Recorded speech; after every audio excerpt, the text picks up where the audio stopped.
থাকে, আইন শৃঙ্খলা পরিস্থিতির ব্যাপার থাকে, কিন্তু সেই জায়গাটায় এখন মবের যে সন্ত্রাস বা মব ভায়োলেন্স আমরা যাই বলি না কেন, সেটার লাগাম কিন্তু টানা যাচ্ছে না, বরং বাড়ছে। বিএনপির বিরুদ্ধ অভিযোগ আছে যে তারাও মব সন্ত্রাস করছে। প্রশ্ন হচ্ছে যে বিএনপি কি বিএনপিকে সামলাতে পারছে না? দেখুন, প্রথম কথা, হ্যাঁ, নির্বাচনের তো ধ্বনি আসছে, বাজছে। এটা রাজনৈতিক অঙ্গনে এটা একটা এখন টপ অফ দ্য টপিক, নির্বাচন হতে হবে।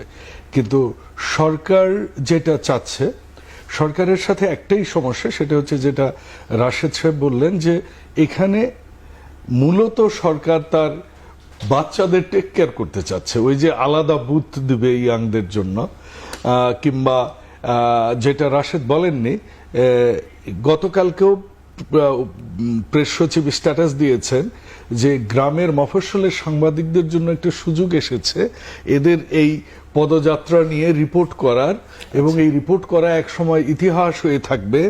এই দলিলগুলো তাদের জীবনে অনেক কাজে দিবে। এই সাংবাদিকগুলোকে উনি মুক্তিযোদ্ধা বানিয়ে দিতে চাচ্ছেন, এবং এগুলো করলে দেশ অনেক আগায় যাবে, এটা প্রেস সচিব বলছেন। তাহলে বাকি অন্যান্য সকল দলের গুলো কি করবে? এই পদযাত্রা তো আপনি দেখেছেন বাংলাদেশ জাতীয়তাবাদী দল কত করেছে, শত শত দিন আমরা হাঁটতে হাঁটতে সেই রামপুরা থেকে শুরু করে পুস্তকগুলা ফসকা পড়ে গেছে। এবং শুধু এখানে না, ডিস্ট্রিক্টে, উপজেলা, এবার তো আমরা ইউনিয়নে পর্যন্ত পদযাত্রা করেছি। আমি নিজে করেছি, একদিনে 15 কিলোমিটার হেঁটেছি।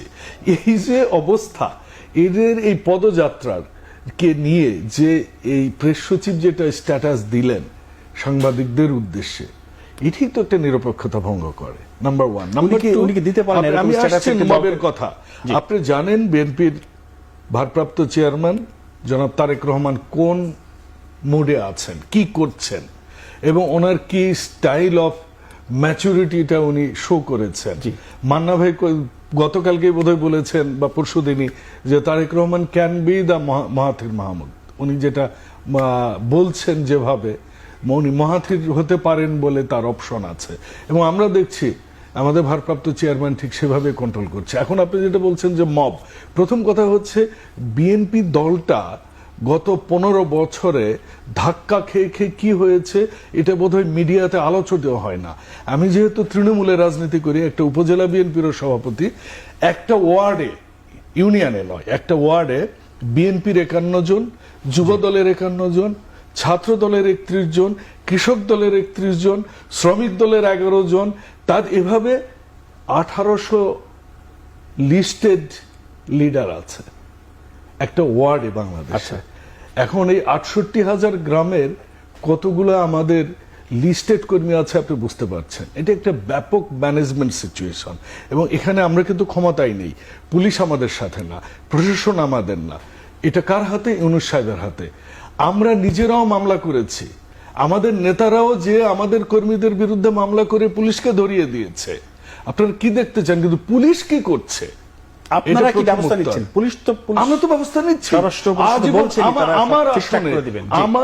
আমার থানায়, আমি যে থানা বিএনপির সভাপতি, আমার সহ যুব বিষয়ক সম্পাদক, তার একটা ইনসিডেন্ট যেটা 5 তারিখের অনেক আগে, এবং সেটা জেনুইন কেস, টাকা চেয়েছে বাট নোংরা ভাষা ইউজ করেছে, তাকে আজীবনের জন্য আমরা বহিষ্কার করেছি। এই ভদ্রলোকটা মারা গেছেন কয়েকদিন আগে, সে জেল খেটেছে, সব করেছে, আমাদের মধ্যে কোনো মায়া মমতা আমরা দেখাইনি বা দেখাইতে পারিনি। So it's a live example আপনাকে বলছি। কাজে দলের বিএনপি যে অবস্থায়, জামাতের যেগুলো হচ্ছে, জামাত কয়টা ব্যবস্থা নিয়েছে আপনি বলতে পারেন? তো এই যে মিডিয়ার যে একটা বিষয়, ওই যে বিএনপি যদি রোজার মধ্যে আন্দোলন না করে, এটাও মিডিয়া একটা বা বানায় ফেলে যে আন্দোলন পারে না বিএনপি। আমি নিজেও তো প্রত্যেক দিনই পল্টনে আমি মিছিল করেছি, মিটিং করেছি, আন্দোলন করেছি। 3 তারিখেও লাঠি নিয়ে আমরা সেই ছাত্রলীগ আর এই পুলিশ লীগের সাথে আমরা কিরকম অবস্থায় ছিলাম এটা তো আমরা জানি।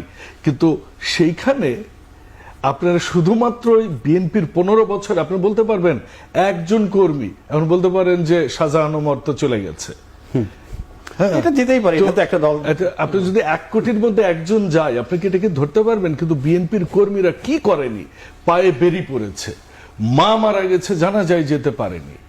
আপনার বিএনপির কর্মীদের উপর যে অত্যাচার হয়েছে, আমি নিজেও মাঠের মধ্যে থেকেছি, ধান খেতে থেকেছি, মানে আলুর খেতে থেকেছি, ওই কপির যেখানে আমাদের ওখানে সই বানায় থাকে সেখানে থেকেছি। তো এই যে আমি শুধু না, আমার উপজেলায় তো দ্রুত বিচার আইনে মামলা হয়েছে 14 সালে, 173 জন আসামি। আমার মানে পুলিশবাদী মামলা হয়েছে 272 জনের জন্য। আমি নিজে বিস্ফোরক মামলার 1 নম্বর আসামি, তখন আমি ঢাকায়, বিস্ফোরণ হয়েছে আমার উপজেলায়। তো এই যে একটা অবস্থা, 1.5 লক্ষ মামলা, 60 লক্ষ আসামি, আপনি কত লোক গুম খুন হয়েছে, বিএনপির উপর যা গিয়েছে, আপনি এটাকে কিভাবে জাস্টিফাই করেন? আমার মনে হয় মিডিয়াতে এগুলো আরো বেশি আলোচনা করা উচিত। কারণ বিএনপির কর্মীদের যে ত্যাগ, যে তিতিক্ষা, যে আন্দোলন, আপনি যে 2-4টা নিয়ে এগুলোর বিরুদ্ধে যদি বিএনপি ব্যবস্থা না নিতেন তাহলে আপনারা বলতে পারতেন। আর যেগুলো হচ্ছে, তাহলে পুলিশ প্রশাসন কেন বসে আছে? 2-2.5 হাজার প্রশাসন বহিষ্কার করা হয়েছে, আমরা যতটুকু জেনেছি। 14 লক্ষ শিক্ষক ভোট গ্রহণ করেছে, লাইক ভোট কেটেছে, কারেক্ট, সারা বাংলাদেশে। একজন শিক্ষককে পেয়েছেন যারা আমি চাকরি করব না, তারপর আমি এই অনৈতিক কাজ করব না সারা বাংলাদেশে? একটা নিউজ বের হয়েছে? আপনি জানেন এই প্রশাসনের অবস্থা জানেন? আমার উপজেলায় আমি সবচেয়ে ভালো 3 জন শিক্ষককে বাছাই করে আমি তাদের অনুরোধ করেছি এদেরকে যেন রাখা হয়। এর মধ্যে একজন শিক্ষকের ফেসবুকে শেখ মুজিব সাহেবের, বঙ্গবন্ধুর ছবি পাওয়া গেছে। এইটা অপোজিশনরা ডিসি কে দিয়েছে, ডিসি ইওনোকে বলেছে, ইওনো আমাকে বলছেন। আমি ইওনো মহোদয়কে বললাম, আপনাদের প্রত্যেকের ফেসবুক ঘাটলেই পাওয়া যাবে যে বঙ্গবন্ধুর জন্মদিনে আপনারাও ফুলের মালা দিয়েছেন। তাহলে আপনি এই সরকারকে আসলে সংস্কার করছেন?